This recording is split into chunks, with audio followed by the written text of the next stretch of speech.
El sol de la mañana en el norte de la India teñía el aire de un ocre espeso, una mezcla de polvo fino y el humo denso del diésel que asfixiaba el ambiente.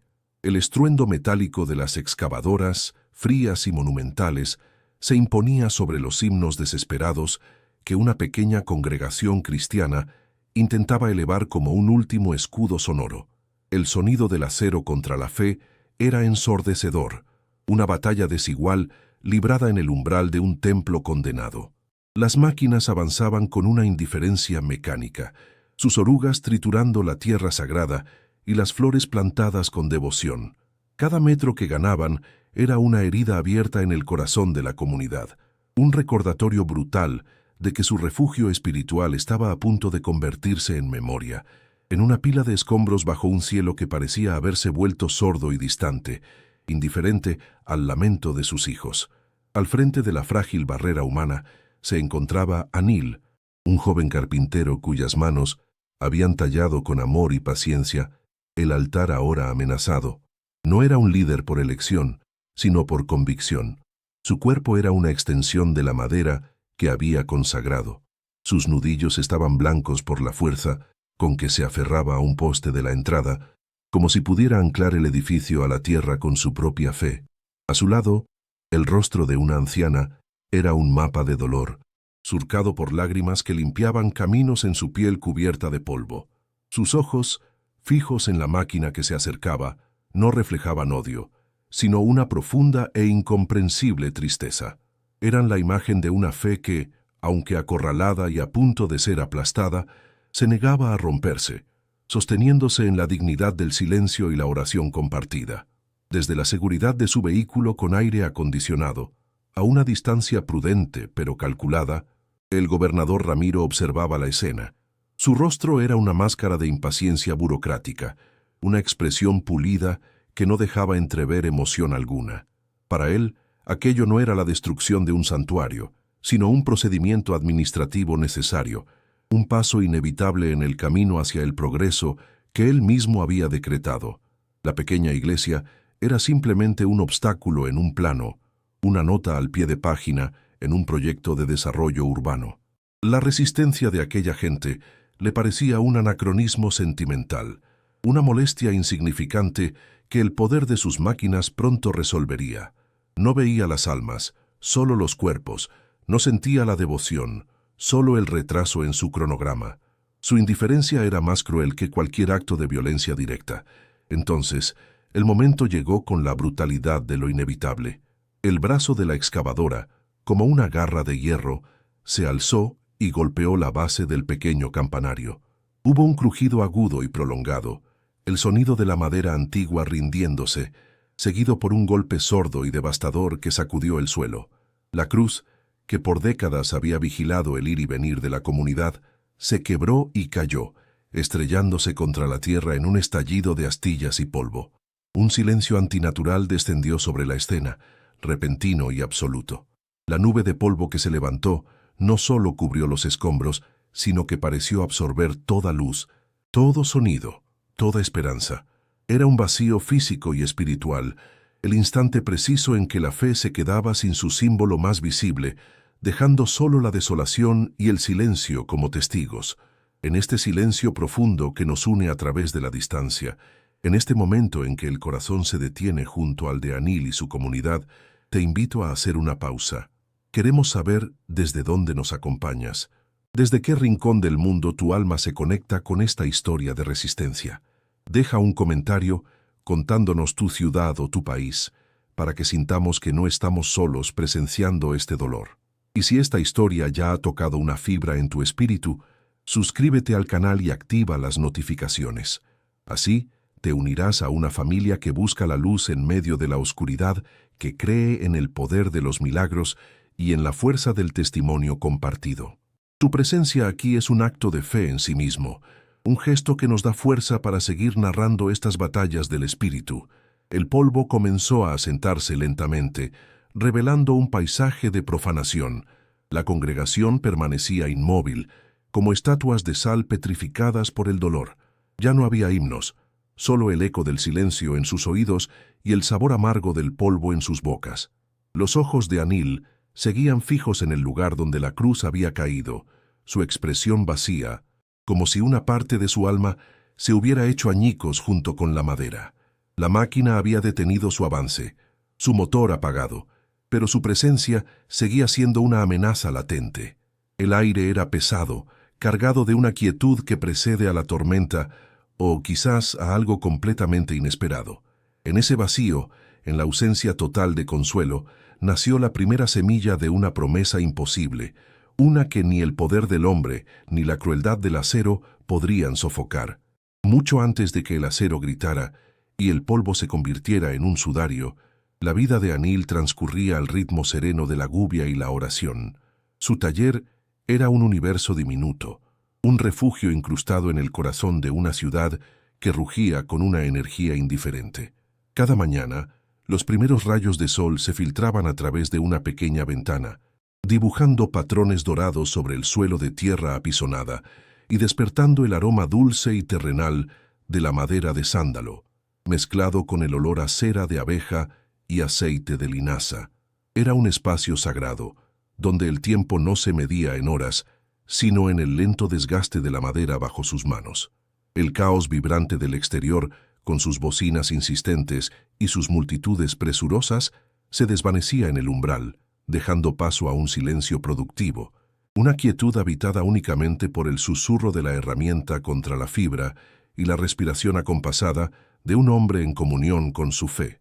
Las manos de Anil eran un mapa de su devoción, fuertes, callosas por el trabajo diario, pero a la vez increíblemente delicadas, capaces de trazar la curva de un pétalo o la expresión serena en el rostro de un santo.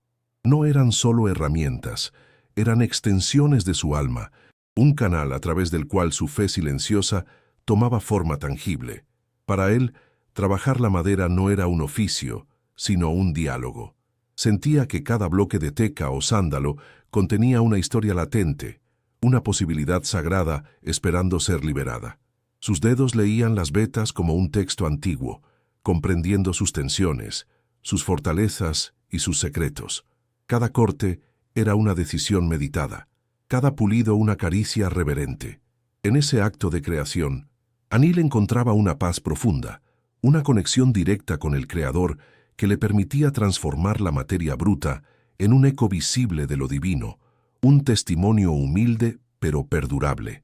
De sus dedos nacían corderos cuya lana parecía suave al tacto, palomas con las alas a punto de emprender el vuelo y cruces cuyo simple diseño contenía todo el peso del sacrificio y la esperanza.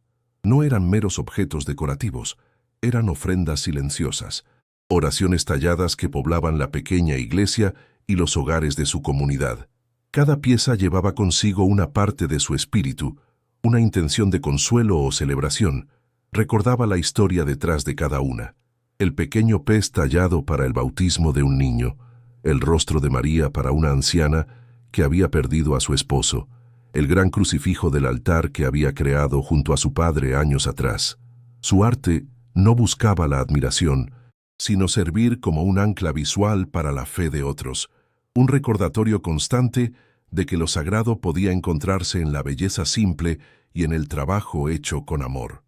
El día de Anil comenzaba mucho antes de que el sol calentara las calles, cuando el aire aún era fresco y el primer llamado a la oración de una mezquita lejana se extendía por la ciudad como una onda serena. Era su momento de quietud personal, una conversación sin palabras con Dios mientras el mundo despertaba. Luego, el trabajo en el taller ocupaba la mayor parte de sus horas, un ciclo de esfuerzo y concentración que solo se interrumpía por una comida sencilla. Sus movimientos eran rítmicos, casi una danza meditativa, el vaivén del serrucho, el golpeteo del mazo sobre el cincel, el roce suave del papel de lija. No había prisa en su labor, solo una dedicación absoluta al presente, a la pieza que tenía entre manos. Esta rutina, predecible y humilde, era el andamiaje de su existencia, una estructura que le proporcionaba propósito y lo mantenía arraigado en medio de las corrientes cambiantes de la vida. Las tardes tenían un ritual sagrado de otro tipo, uno que nutría los lazos de la comunidad. Anil solía sentarse en el patio de la iglesia con los ancianos, compartiendo tazas de té chai humeante y escuchando sus historias. Eran relatos tejidos con hilos de memoria, de tiempos más simples, de persecuciones pasadas y de milagros cotidianos que fortalecían su propia fe. En sus rostros arrugados y sus ojos cansados pero llenos de luz, Anil veía la resiliencia de una fe que había soportado décadas de indiferencia y presiones sutiles. Ellos eran los guardianes de la memoria colectiva, y sus palabras, a menudo simples y directas, le ofrecían una perspectiva que no podía encontrar en los libros sagrados. Esta comunión intergeneracional era vital. Le recordaba que su fe no era una experiencia solitaria, sino un legado vivo que tenía la responsabilidad de honrar y proteger a través de su arte y sus acciones. Aquella iglesia no era un simple edificio de ladrillo y madera, era el corazón de su arte y el pulmón de su espíritu. Cada rincón llevaba la huella de sus manos o las de su padre. Los bancos de madera, pulidos por generaciones de fieles, el pequeño púlpito desde donde se compartían palabras de esperanza, y sobre todo, el altar, una obra de amor que representaba el centro de su universo espiritual. Era un refugio contra el ruido del mundo, un lugar donde las paredes parecían absorber las oraciones y devolverlas en forma de una paz palpable. Cuando la luz de la tarde entraba por los modestos vitrales, el interior se llenaba de una atmósfera dorada y silenciosa que invitaba a la introspección. Perder ese lugar no significaba simplemente perder un techo, significaba perder el hogar físico de su alma, el espacio donde su trabajo y su fe se encontraban y daban sentido a su existencia. Vivían en una paz frágil, como una flor creciendo en la grieta de una muralla. Eran una minoría silenciosa en una ciudad de mayorías imponentes, una pequeña isla de fe cristiana en un océano de otras tradiciones. La opresión no siempre llegaba con la violencia de una excavadora. A menudo era una corriente subterránea de indiferencia, de burocracia que retrasaba permisos, de miradas curiosas o de un aislamiento social sutil. La iglesia era su ancla en ese mar de multitudes anónimas, el único lugar donde podían ser ellos mismos sin necesidad de explicaciones. El miedo, por lo tanto, era un compañero constante, aunque rara vez se hablaba de él. Se manifestaba en las oraciones susurradas por la protección del templo, en la forma en que se cuidaban unos a otros y en la alegría casi desafiante con la que celebraban sus festividades, afirmando su identidad frente a un mundo que apenas notaba su presencia. En esos días previos a la llegada de las máquinas, Anil no sentía la inminencia del desastre. Su corazón albergaba una calma forjada en la rutina y la confianza. Su fe no era una que buscara señales en el cielo ni esperara intervenciones espectaculares. Era una fe práctica, terrenal, que se encontraba en la solidez de la madera y en la calidez de la comunidad. Creía en un Dios presente en lo pequeño, en el gesto amable, en la belleza de una veta perfecta y en la fuerza silenciosa de los ancianos. No había en su espíritu premonición de la tormenta que se avecinaba, ni imaginaba que sus manos, acostumbradas a crear, pronto tendrían que aferrarse a los escombros de todo lo que amaba. Su mundo, aunque pequeño y vulnerable, era completo y estaba lleno de una gracia silenciosa, una paz que estaba a punto de ser puesta a prueba de la manera más brutal imaginable. La calma que siguió a la caída de la cruz fue una ilusión, una breve pausa antes de que el verdadero peso de la injusticia comenzara a descender. Días antes de la demolición, una caravana de vehículos negros y relucientes se abrió paso por las calles estrechas, su brillo arrogante contrastando con la humildad del barrio. De uno de ellos descendió el gobernador Ramiro, no con la furia de un destructor, sino con la sonrisa calculada de un seductor. Sus zapatos de cuero italiano, impecables, pisaron el polvo del camino con una estudiada deliberación, como si cada paso fuera una afirmación de su dominio sobre aquel territorio. Se dirigió directamente al taller de Anil, ignorando a los demás miembros de la congregación, su séquito formando una barrera silenciosa que aislaba al carpintero del resto de su mundo, convirtiendo el encuentro en un duelo privado. Ramiro entró en el taller, sus ojos barriendo el espacio con una mirada que no era de admiración, sino de tasación. Elogió las figuras de madera, tocando una paloma con la punta de sus dedos, como si evaluara la calidad de una mercancía. Su voz era suave, casi melosa, pero cada palabra estaba afilada con una condescendencia que envenenaba el aire. Le habló a Anil de futuro, de progreso, de la necesidad de dejar atrás los símbolos de un pasado obsoleto para abrazar la modernidad. No lo trató como a un enemigo, sino como a un niño obstinado que necesitaba ser guiado hacia la luz, una luz que, según él, emanaba del poder y la riqueza, no de la fe en un Dios invisible. Era una humillación metódica, un desmantelamiento de la dignidad de Anil pieza por pieza. Entonces llegó la oferta, presentada como un acto de generosidad magnánima. Ramiro le propuso a Anil un contrato exclusivo y generosamente pagado para diseñar y tallar todas las piezas decorativas del nuevo complejo gubernamental que se construiría en lugar de la iglesia. Sería, en sus palabras, un templo al progreso, y el arte de Anil sería su corazón. La propuesta era una trampa perfecta, una tentación envuelta en seda. Le ofrecía seguridad financiera, reconocimiento y la oportunidad de que su trabajo fuera visto por miles. Pero el precio era inconfesable. Debía tomar el mismo don que había consagrado a Dios y ponerlo al servicio del poder que pretendía borrar su nombre de esa tierra. Debía convertir sus manos, que habían tallado lo sagrado, en herramientas para adornar lo profano. La respuesta de Anil no fue un grito de desafío, sino un susurro de dolorosa firmeza. Levantó la vista del suelo y miró directamente a los ojos del gobernador, y en esa mirada no había odio, solo una profunda e inquebrantable tristeza. Con una voz apenas audible pero llena de una resonancia que llenó el pequeño taller, rechazó la oferta. No dio explicaciones complejas ni sermones, simplemente dijo que sus manos ya tenían un dueño y que su trabajo servía a un propósito que el dinero no podía comprar ni el poder podía reemplazar. Fue un acto de resistencia tan silencioso como el crecimiento de un árbol, pero tan inamovible como sus raíces. En ese instante, Anil selló su destino, eligiendo la fidelidad a la ruina antes que la prosperidad en la traición, una decisión que resonaría en el silencio que siguió. La sonrisa de Ramiro no desapareció. Simplemente se congeló, convirtiéndose en una máscara de hielo.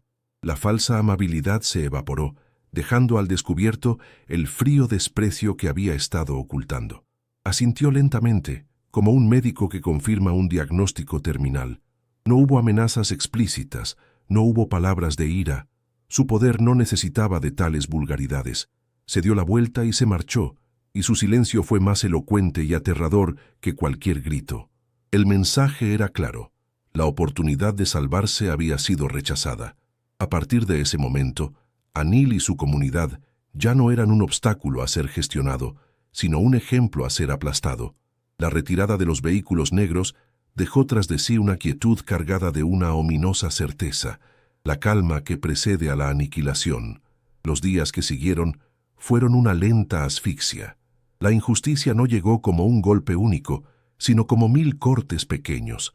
Los encargos que Anil tenía pendientes se cancelaron uno tras otro, con excusas vagas y miradas esquivas. El comerciante que durante años le había vendido la mejor madera de teca, ahora afirmaba que sus existencias se habían agotado misteriosamente. Las familias para las que había tallado crucifijos y figuras de la Natividad ahora cruzaban la calle para no tener que saludarlo. El ostracismo era un veneno invisible que se extendía por la comunidad, infectando las relaciones y sembrando un miedo pegajoso. Anil se convirtió en un paria en su propio hogar, un recordatorio viviente del peligro de desafiar al poder, y su soledad se hizo tan tangible como las herramientas que ya nadie le pedía que usara. La presión dividió a la congregación, fracturando la unidad que había sido su única fortaleza. El miedo es un ácido que corroe la fe. Algunos, en susurros temerosos, comenzaron a culpar a Anil. Argumentaban que su orgullo había puesto en peligro a todos, que aceptar el trato de Ramiro habría sido un sacrificio pragmático para salvar lo que se pudiera. Otros lo defendían, pero su lealtad era silenciosa, expresada en miradas de apoyo furtivas, en lugar de palabras audaces. La iglesia, que antes era un refugio de comunión, se convirtió en un espacio de tensiones no dichas, de recelos y juicios silenciosos.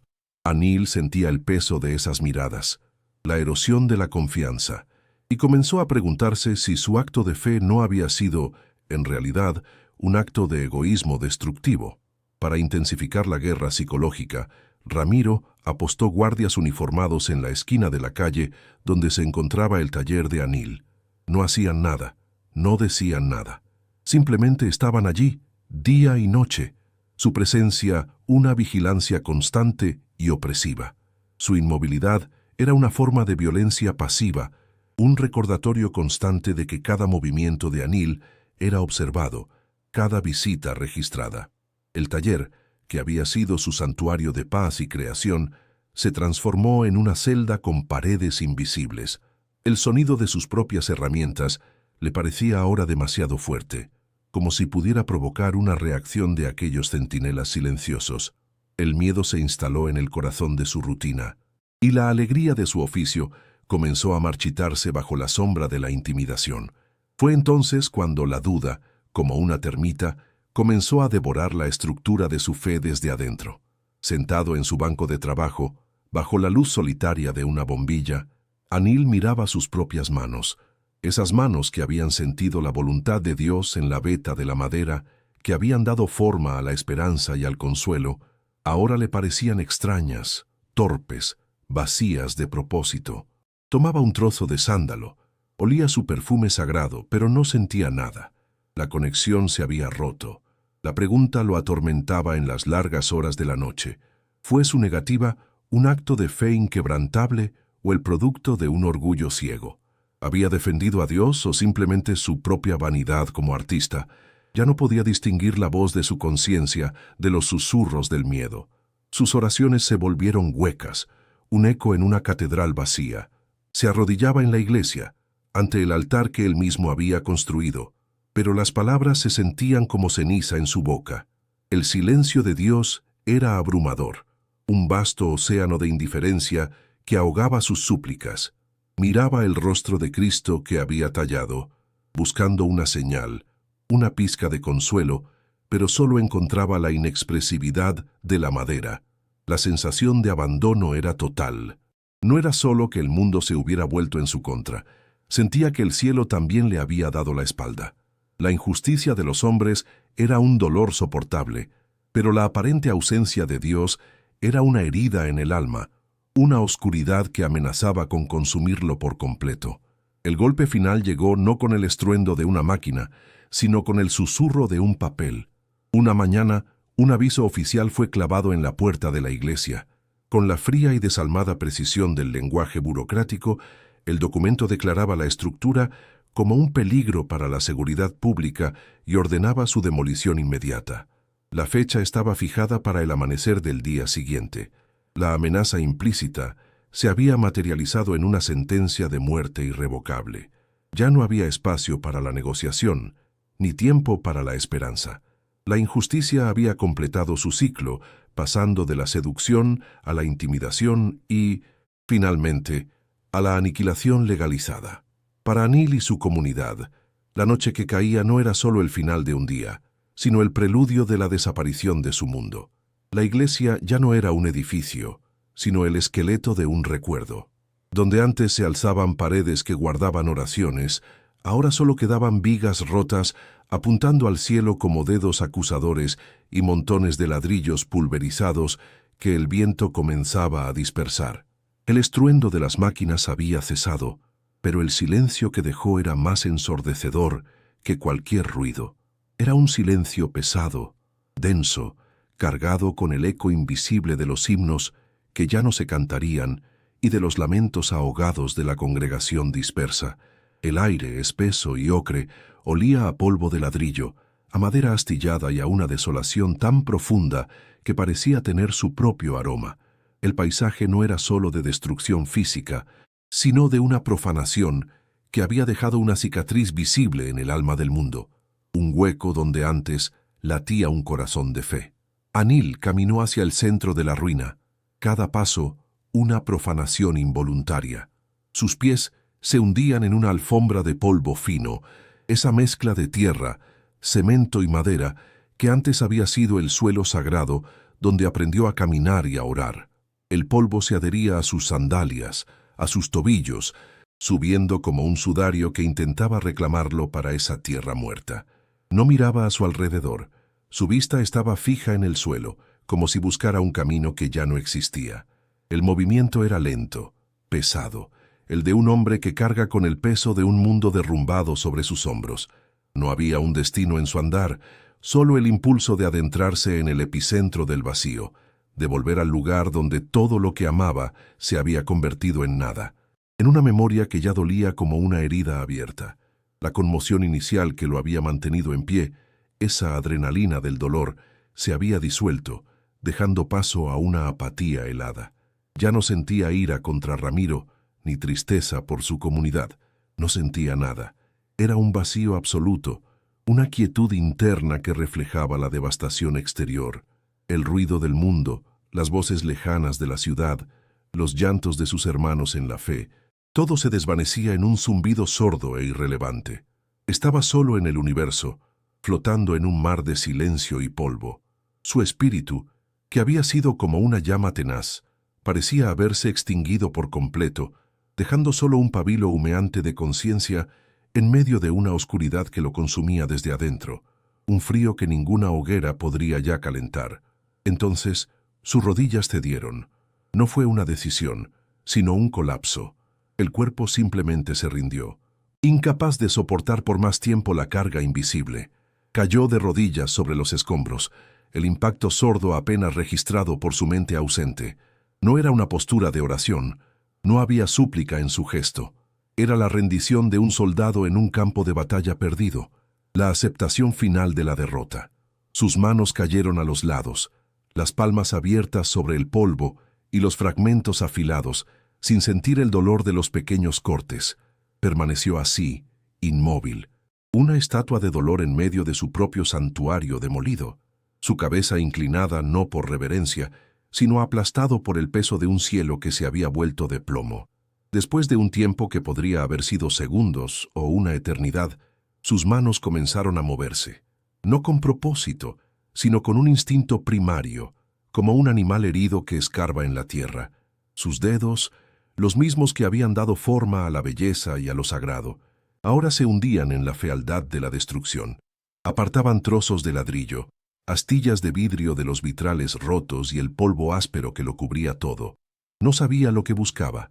Quizás una prueba de que algo había sido real, un ancla en la tormenta de la irrealidad que lo ahogaba.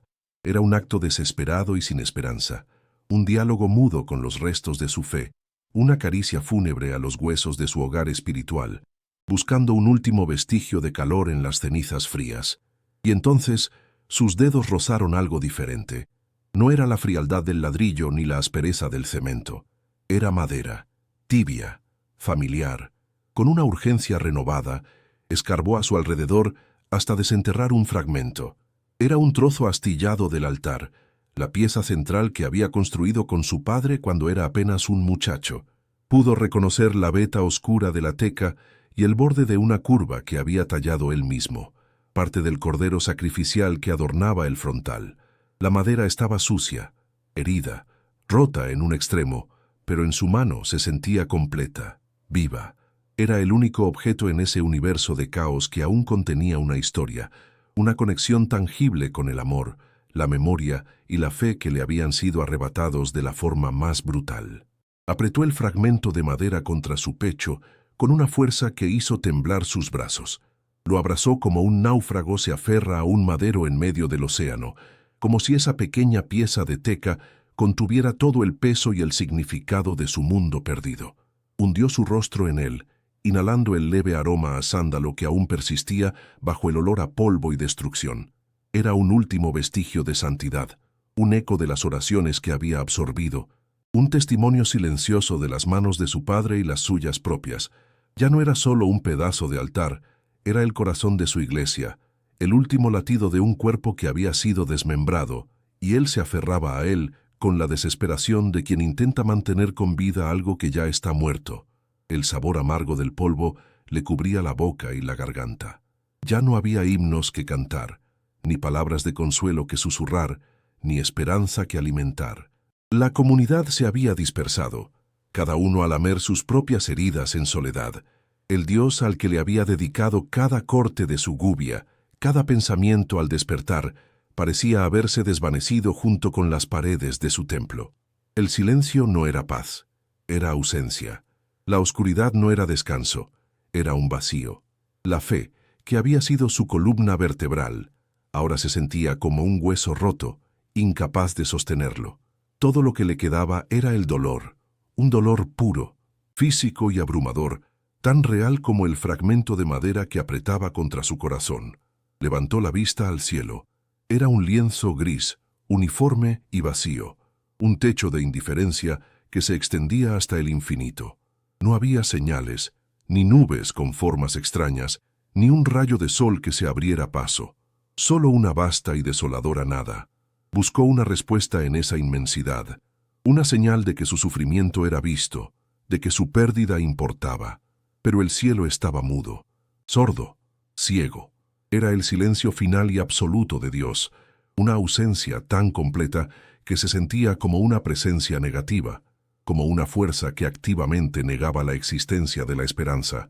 En ese momento, Anil sintió el verdadero significado del abandono, la soledad cósmica de un hijo que llama en la oscuridad y no encuentra la mano de su padre. Una sola lágrima, caliente y pesada, se abrió paso desde el rincón de su ojo. Trazó un surco limpio y oscuro sobre su mejilla cubierta de polvo, un pequeño río de dolor en un desierto de desesperanza. No fue un llanto de liberación, sino el desbordamiento de un alma que ya no podía contener más sufrimiento. La lágrima tembló en su mandíbula por un instante, capturando el reflejo opaco del cielo gris, y luego cayó. No se perdió en el polvo del suelo, cayó directamente sobre el fragmento de madera que sostenía contra su pecho, aterrizando con un impacto casi imperceptible, una mancha oscura que se extendió lentamente sobre la veta herida de la teca, como una ofrenda final de un corazón completamente roto. Ese fue el instante de la rendición total. Con la caída de esa lágrima, la última fibra de resistencia en el alma de Anil se rompió. Dejó de luchar, dejó de preguntar, dejó de esperar. Aceptó la nada, aceptó el silencio. Se entregó por completo al peso de su dolor, permitiendo que lo hundiera en las profundidades de la noche del alma. Su fe no se había perdido en una crisis de duda intelectual, sino que se había disuelto en un océano de sufrimiento puramente humano, despojada de toda teología y de toda promesa. Era solo un hombre, de rodillas sobre las ruinas de su vida, con el corazón roto en la mano, en el punto más bajo y oscuro de su existencia, donde la posibilidad de un milagro ni siquiera existía ya como un sueño. En el preciso instante en que la lágrima de Anil tocó la madera, el polvo a su alrededor dejó de ser inerte. No hubo un temblor ni un sonido, sino un cambio sutil en la textura de la desolación.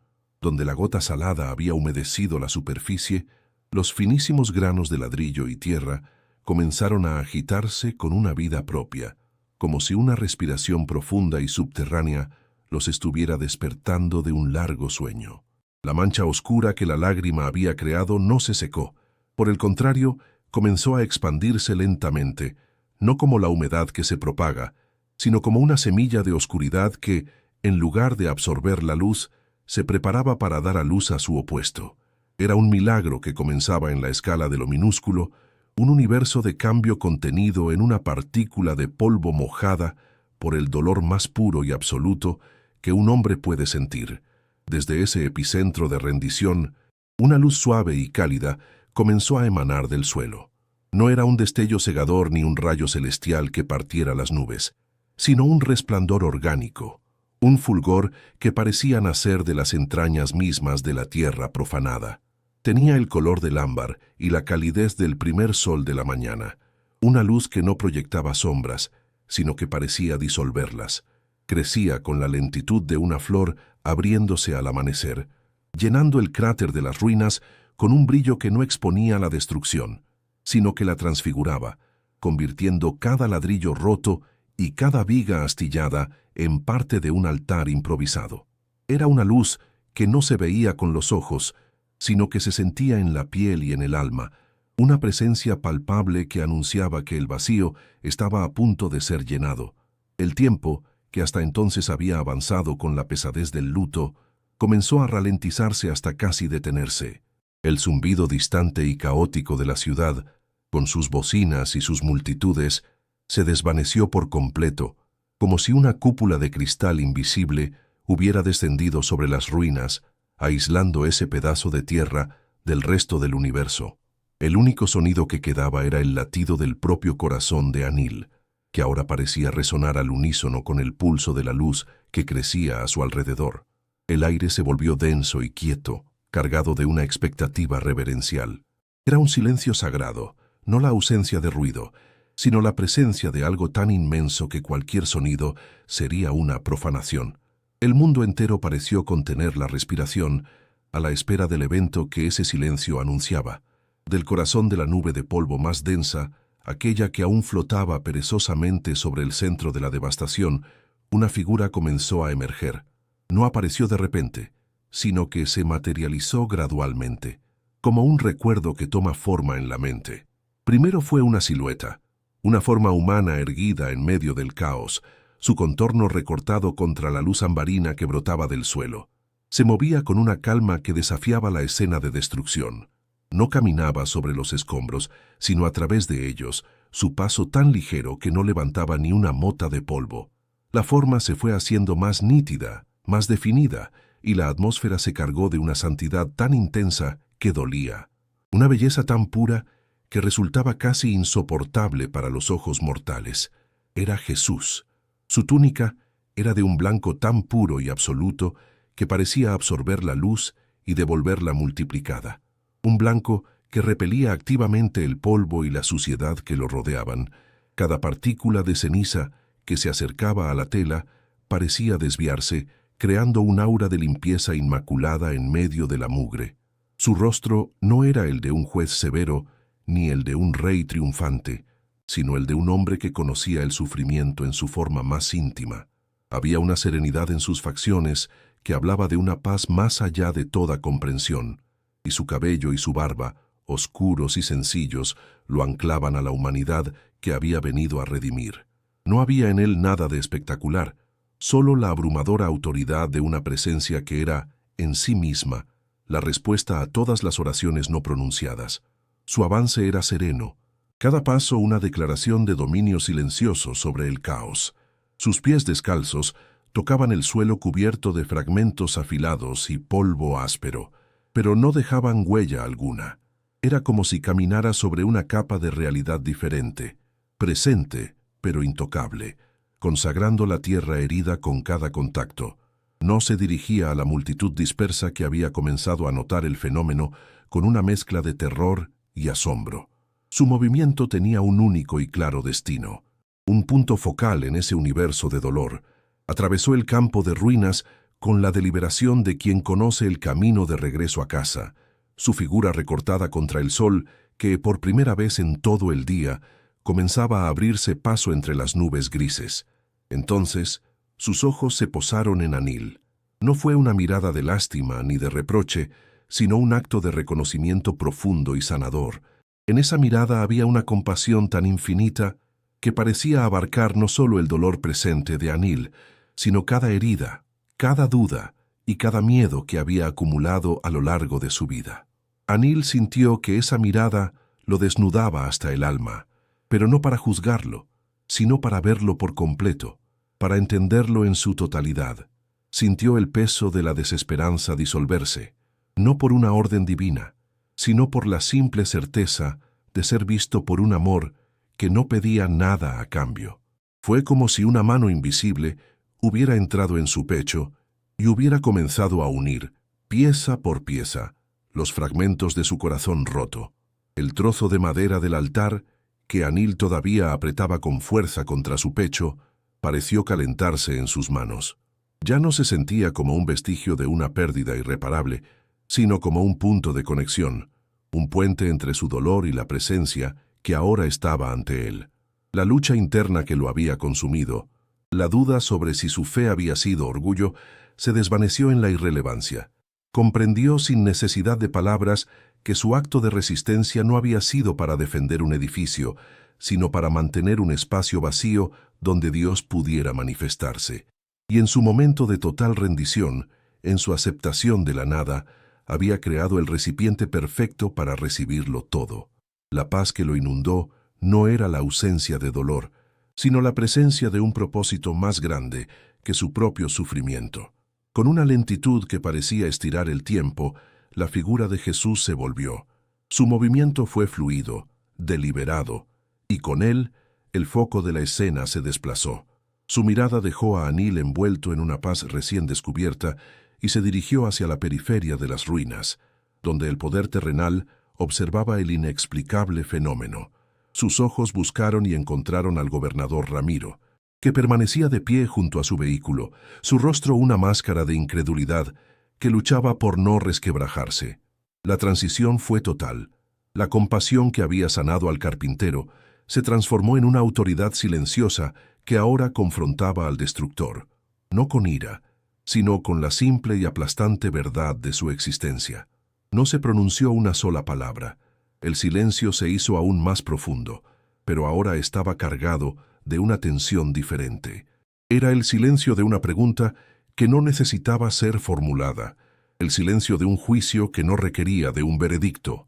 La mera presencia de Jesús era una refutación de todo lo que Ramiro representaba, el poder basado en la fuerza, la autoridad derivada de decretos y la creencia de que el progreso podía construirse sobre las cenizas de lo sagrado. En ese silencio, todo el ruido de la política, la ambición y la arrogancia se reveló como lo que era, un eco insignificante frente a la majestad de lo eterno. La realidad misma parecía haberse reordenado en torno a esa figura silenciosa, estableciendo una nueva jerarquía de poder. El efecto se propagó en ondas invisibles.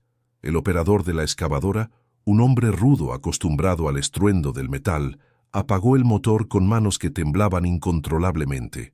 Los soldados, entrenados para obedecer y reprimir, bajaron sus armas instintivamente, no por una orden, sino por un impulso que nacía en lo más profundo de sus seres. Sus rostros, antes impasibles y profesionales, ahora eran un lienzo de asombro y temor reverencial. Miraban a la figura no como a una amenaza, sino como a una revelación que hacía que sus rifles y su entrenamiento parecieran juguetes inútiles y absurdos. La autoridad de su uniforme se disolvió, dejándolos como simples hombres frente a algo que trascendía toda comprensión humana. El sol, que había luchado por perforar la capa de nubes y polvo, finalmente se abrió paso con decisión. Sus rayos ya no eran duros y ocres, sino que descendían en haces dorados y cálidos, bañando la escena con una luz de redención. Las ruinas dejaron de ser un testimonio de la destrucción para convertirse en un escenario sagrado. El polvo en el aire ya no asfixiaba, sino que brillaba como partículas de oro suspendidas en el tiempo. El viento, que antes levantaba cenizas, ahora parecía susurrar una melodía antigua y olvidada. La naturaleza misma parecía rendir homenaje a la presencia que caminaba sobre la tierra, reconociendo a su creador en medio de la obra profanada por el hombre. Toda la atención volvió a converger en el gobernador Ramiro, el hombre que se había sentido un dios menor. Moviendo el destino de las personas con la firma de un documento, ahora parecía increíblemente pequeño y frágil.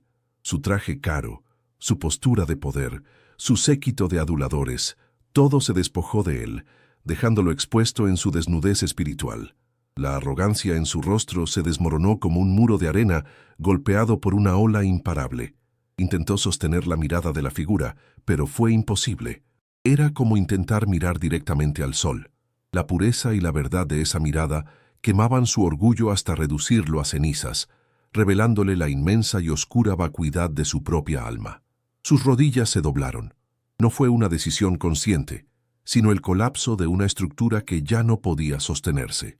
Cayó al suelo con un golpe sordo, su cuerpo temblando violentamente, no de miedo a un castigo, sino de una comprensión abrumadora de su propia insignificancia. Era la convulsión de un alma que se veía a sí misma por primera vez a la luz de la santidad absoluta.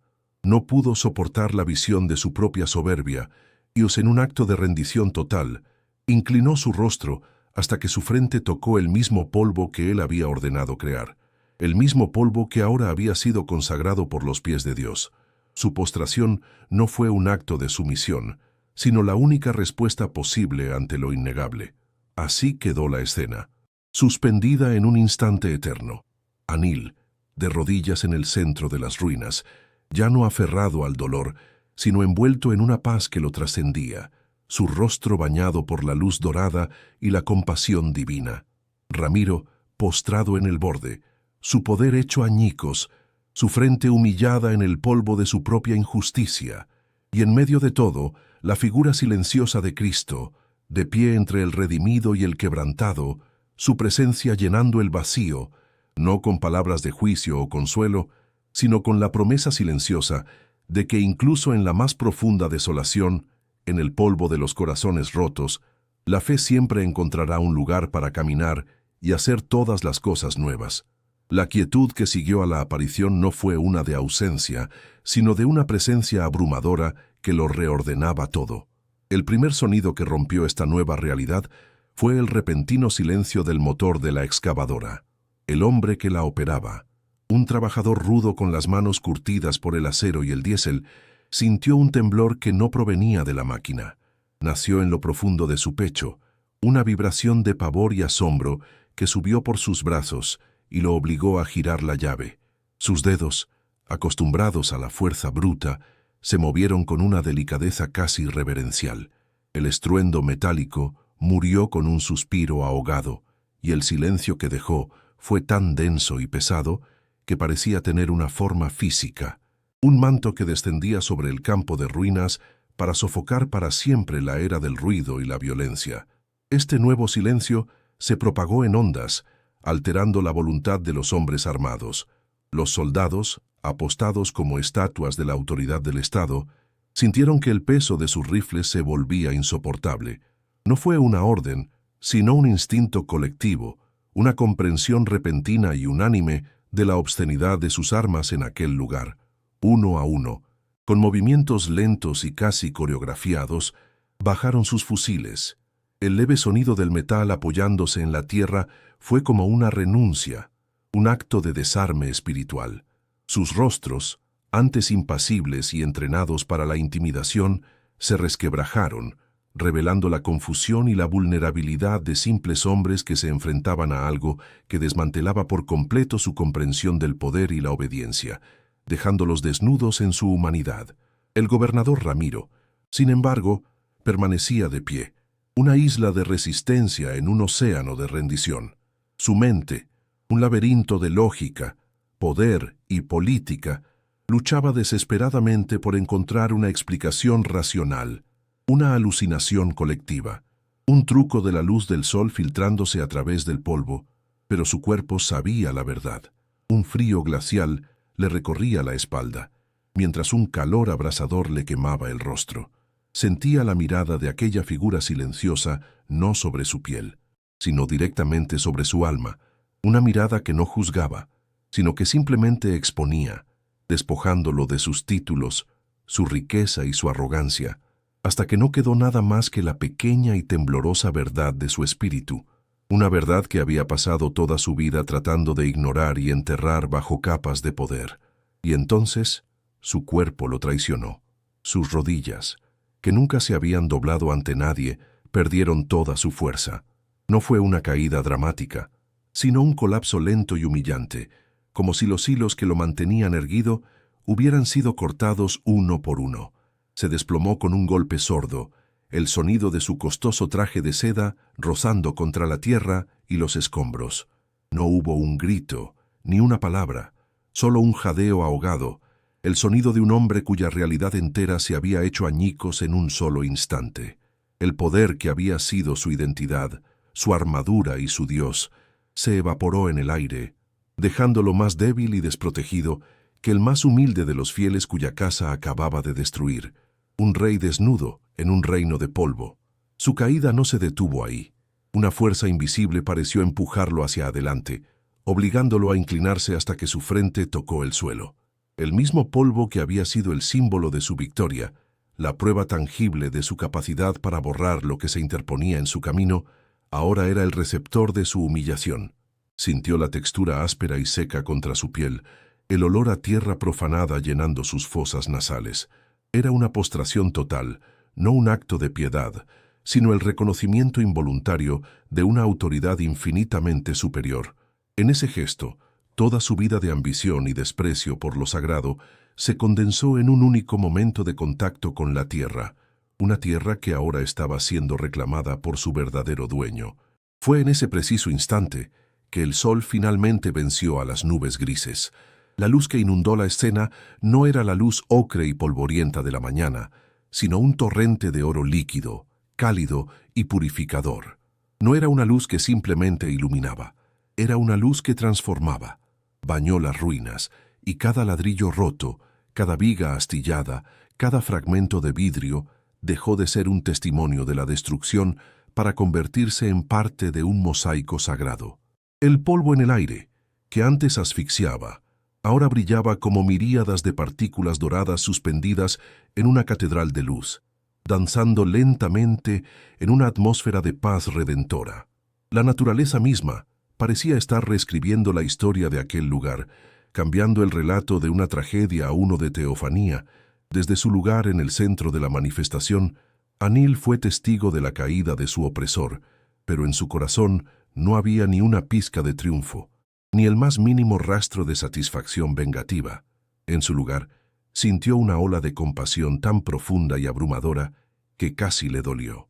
Vio a Ramiro no como el gobernador, no como el destructor, sino como un alma perdida que acababa de ser encontrada de la manera más violenta y misericordiosa posible. Comprendió que el milagro no era para él, ni para su comunidad, sino para todos. Era una revelación de que la gracia de Dios no distingue entre el justo y el pecador, sino que busca quebrar las rodillas del soberbio para poder, eventualmente, levantar su espíritu. La paz que lo envolvió entonces fue absoluta, una calma que trascendía toda comprensión. Se sintió liberado del peso de la pérdida, del dolor de la injusticia, de la duda que había roído su fe. Se dio cuenta de que nunca se había tratado del edificio. La iglesia no eran las paredes ni el techo, ni siquiera el altar que había tallado con tanto amor. La iglesia era aquel espacio de fe indestructible en el corazón humano, un espacio que ninguna excavadora podía demoler. El fragmento de madera que aún sostenía en su mano ya no se sentía como un resto de lo perdido, sino como una reliquia del momento en que había aprendido esta verdad, una semilla que contenía la promesa de una fe renacida, más fuerte y pura que antes. Mientras tanto, la figura de Jesús permanecía en el centro de todo, su quietud como el ojo de un huracán espiritual. No había realizado ningún gesto de poder, no había pronunciado ninguna palabra de juicio o consuelo. Su mera presencia era el milagro, su silencio era el sermón. Era la encarnación de una verdad tan fundamental que no necesitaba explicación, que el amor es más fuerte que el poder, que la humildad es más resistente que el orgullo, y que la luz siempre encontrará una manera de nacer en la más profunda de las oscuridades. Su inmovilidad era un acto, una declaración de que el reino de los cielos no llega con ejércitos ni decretos, sino que camina silenciosamente sobre el polvo de los mundos rotos. El cambio en el ambiente era palpable, una transfiguración completa de la realidad. El aire, antes cargado de tensión y tristeza, ahora vibraba con una energía serena y sagrada. El olor a destrucción fue reemplazado por un aroma sutil a tierra mojada después de una lluvia purificadora, aunque no había llovido. Era como si el propio suelo estuviera exhalando un suspiro de alivio, liberado de la profanación a la que había sido sometido. La escena, que había comenzado como el epílogo de una batalla perdida, se había convertido en el prólogo de una nueva creación, un lienzo donde la justicia divina no se imponía con fuego, sino que se revelaba con la suavidad de una luz dorada y la fuerza de un silencio que lo cambiaba todo. El equilibrio del mundo se había restaurado, pero de una manera que nadie podría haber anticipado. El poder terrenal no había sido destruido, sino humillado y puesto en su verdadero lugar. La fe no había sido vengada, sino purificada y profundizada. La justicia no había llegado como un castigo, sino como una revelación que ofrecía la posibilidad de redención incluso al mayor de los transgresores. La balanza se había inclinado no por el peso de la fuerza, sino por el de la gracia. Era una justicia poética, una que no buscaba la aniquilación del enemigo, sino su transformación, demostrando que el poder más grande no es el que puede destruir, sino el que tiene la capacidad de hacer nacer la vida de las cenizas. Así la escena quedó suspendida en un tiempo fuera del tiempo, el carpintero de rodillas, inundado de una paz que sobrepasaba todo entendimiento, el gobernador postrado, quebrado por una verdad que lo superaba, los soldados desarmados, testigos de un poder que no podían combatir, y en el centro, la presencia silenciosa que había reordenado sus almas sin mover un solo dedo. El polvo de la destrucción se había convertido en tierra santa, y las ruinas de un pequeño templo se habían transformado en el escenario de un encuentro que marcaría para siempre no solo sus vidas, sino la memoria misma de aquella ciudad, dejando un testimonio imborrable de que hay un poder que se perfecciona en la debilidad. Todo lo que parecía sin sentido había encontrado un propósito superior. La demolición no fue un final, sino un vaciamiento necesario para una manifestación más grandiosa. La negativa de Anil no fue un acto de orgullo, sino la defensa de un espacio sagrado que no era de madera, sino de convicción. El sufrimiento de la comunidad no fue un abandono, sino una prueba que los preparó para recibir un milagro que no cabía entre cuatro paredes. Cada lágrima, cada oración susurrada en la oscuridad, cada momento de duda, había sido un hilo en el tapiz de un plan divino que ahora se revelaba en toda su sobrecogedora belleza, una obra de arte tejida con el dolor humano y la misericordia celestial.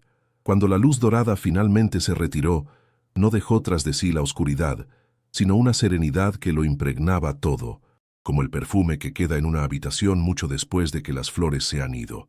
La figura había desaparecido, pero su presencia permanecía grabada en el aire, en el silencio, en el corazón de cada testigo. Anil se levantó lentamente. Sus rodillas ya no temblaban por el peso del dolor, sino que se sentían firmes, ancladas a una nueva realidad. A lo lejos, el gobernador Ramiro permanecía arrodillado, su cuerpo sacudido por sollozos silenciosos que no eran de miedo, sino de un quebrantamiento total y absoluto. Los soldados, con las armas en el suelo, miraban el espacio vacío con una mezcla de pavor y reverencia, sus rostros despojados de toda autoridad. El mundo había vuelto a su eje, pero el eje mismo había sido movido. Nadie que hubiera estado allí volvería a ser el mismo, pues habían visto el silencio caminar sobre el polvo de su mundo roto. Los meses que siguieron tejieron un epílogo silencioso. El terreno donde una vez se alzó la iglesia no fue reclamado por ningún proyecto de progreso. Una orden invisible, que no provenía de ninguna oficina gubernamental, pareció declarar aquel lugar como intocable. El sitio de la demolición no fue limpiado ni reconstruido. Por el contrario, la naturaleza comenzó su propia obra de restauración. La hierba silvestre, de un verde desafiante, empezó a crecer entre los ladrillos rotos, suavizando los bordes afilados de la destrucción. Pequeñas flores silvestres de colores vibrantes brotaron en las grietas, como lágrimas de la tierra convertidas en belleza. El lugar se transformó, no en un monumento al dolor, sino en un jardín espontáneo, un testimonio vivo de que la vida siempre encuentra la manera de florecer sobre las cenizas, un santuario sin muros ni techo, abierto al cielo que había presenciado el milagro. Pronto, la gente comenzó a llegar. No eran solo los miembros de la antigua congregación, sino personas de todas las fes y de ninguna. Venían de barrios cercanos y de ciudades lejanas, atraídos por historias susurradas que hablaban de una paz inexplicable. No había rituales ni sermones, simplemente llegaban, encontraban un lugar entre las ruinas cubiertas de hierba y se sentaban en silencio. Musulmanes, hindúes, sikhs y cristianos compartían el mismo espacio sin necesidad de palabras, unidos por una sensación de santidad que emanaba del propio suelo. El jardín se convirtió en un punto de encuentro para las almas cansadas, un lugar donde el ruido del mundo se desvanecía y uno podía escuchar el latido de algo más grande.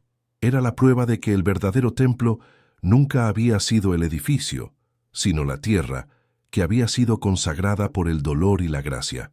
La transformación más profunda y silenciosa fue la del gobernador Ramiro. Renunció a su cargo semanas después del suceso, alegando razones de salud, y desapareció de la vida pública. Su poder, que había sido su identidad, se desvaneció como el polvo que él mismo había levantado. Meses más tarde, comenzaron a circular rumores. Se decía que un hombre que se le parecía, con el rostro ahora surcado por la humildad en lugar de la arrogancia, había sido visto en los barrios más pobres de la ciudad. No daba discursos ni buscaba reconocimiento. Con el dinero de la venta de sus propiedades, había fundado un comedor anónimo que alimentaba a cientos de personas cada día.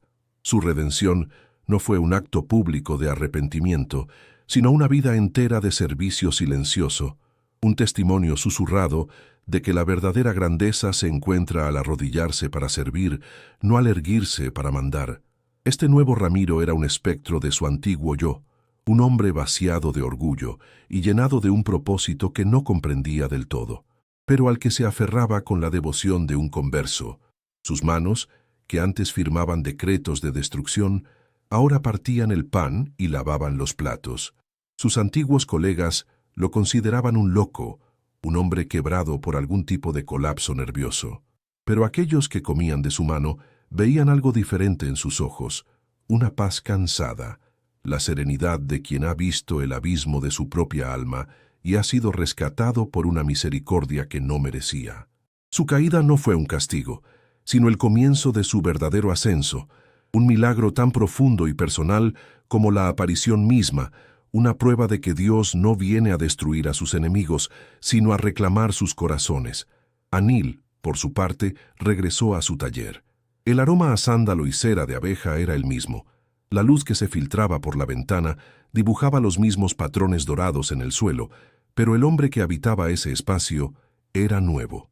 La duda que había atormentado sus noches se había disuelto en una certeza tranquila. Ya no trabajaba con la ansiedad de crear belleza para un altar, sino con la serena gratitud de un testigo. Sus manos se movían con una seguridad que no provenía de la habilidad, sino de la convicción. Cada golpe de la gubia, cada pasada del papel de lija, era una oración, un acto de recuerdo y agradecimiento. Su pequeño taller, que había sido una celda de aislamiento, se había convertido de nuevo en un santuario, pero ahora su devoción no estaba dirigida a un lugar, sino a un momento. Con una reverencia casi litúrgica, Anil recogió los fragmentos rescatados del altar, la madera de teca que sus manos y las de su padre habían consagrado. No intentó reconstruir la magnífica pieza. Sabía que su propósito se había cumplido. En su lugar, comenzó a tallar algo mucho más humilde.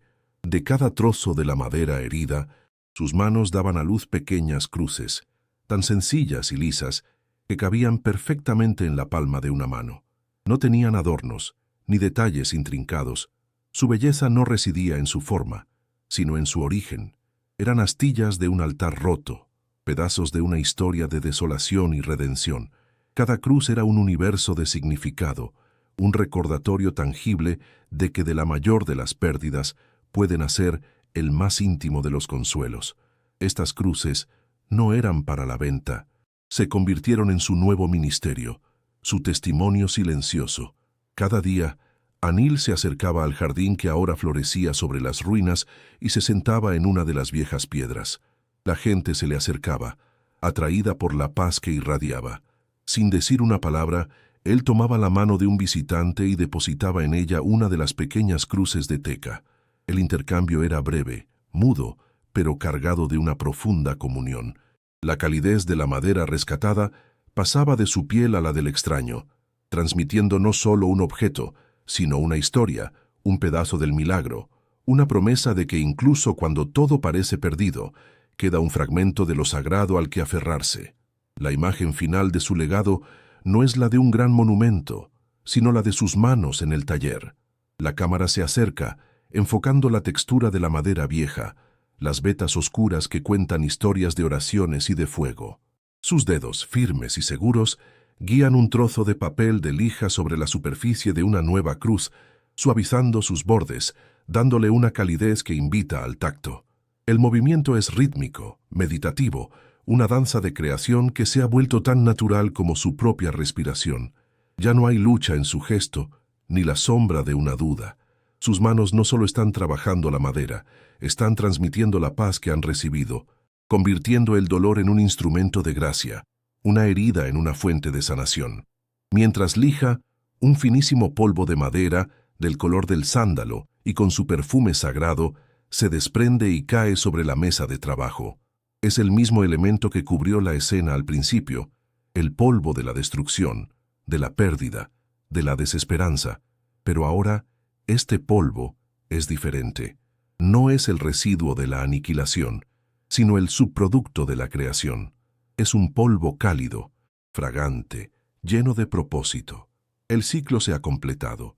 El mismo polvo que simbolizó el final de todo se ha transformado en el recuerdo sagrado del polvo donde caminó Dios.